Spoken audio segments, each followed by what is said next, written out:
Tu blakus vīrietim sajūties varbūt pēkšņi tā, ka tu vari uzplaukt. No tādas varbūt pelēkās peles pēkšņi saproti, ka ir vēlme pēkšņi sākt rūpēties par savu fizisko izskatu. Tātad tu sāc sportot. Te pēkšņi parādās sarkanie karodziņi. Kāds sāka tev stāstīt, ka tad, kad tu sāc uzmirdzēt, viņš to visu sāk paslēpt tavs partneris zem tādas sedziņas, kā viss jau ir labi.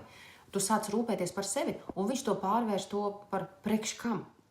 Un tajā brīdī, kad tu beidzot tuvojies tai sievietei, kāda tu vēlies būt, tu beidzot vari atļauties uzvilkt tās drēbes, kuras tu vēlies. Varbūt pēkšņi svārki kļūst viņam par īsu, lūpas par košu, nagi parādās, kuri tad ir uzkrāsoti, tas nav vajadzīgs. Viņš pēkšņi sāk tevi labot.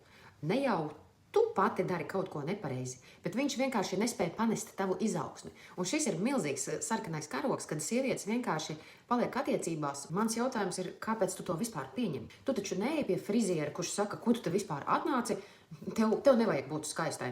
Tu taču nemaksāsi stilistam, kurš katru tavu izvēli noniecinās.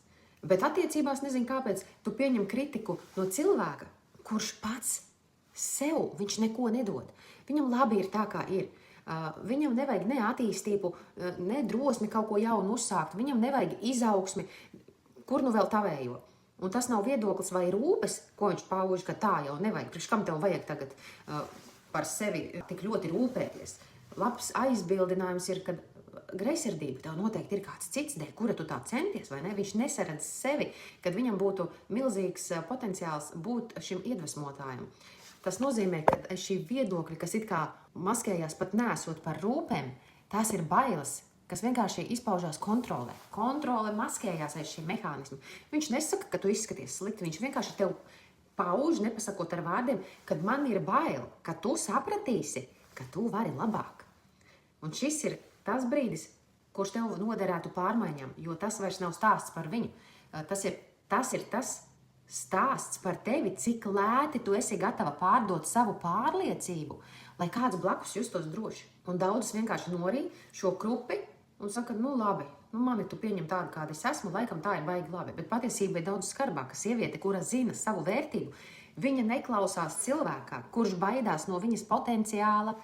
Viņa klausās tajā, kurš spēj augt līdzi, vai vismaz netraucē viņai šajā izaugsmes procesā. Tāpēc nākamreiz, kad kāds mēģina samazināt tavu gaismu, uzdod sev vienu jautājumu. Vai tu tiešām gribi būt mazāka tikai tāpēc, lai kāds cits justos blakus lielāks? Nāc uz bezmaksas konsultāciju, lai tu ieraudzītu veidu, kā vai nu tikt ārā no toksiskām attiecībām, vai uzlabot jau esošās.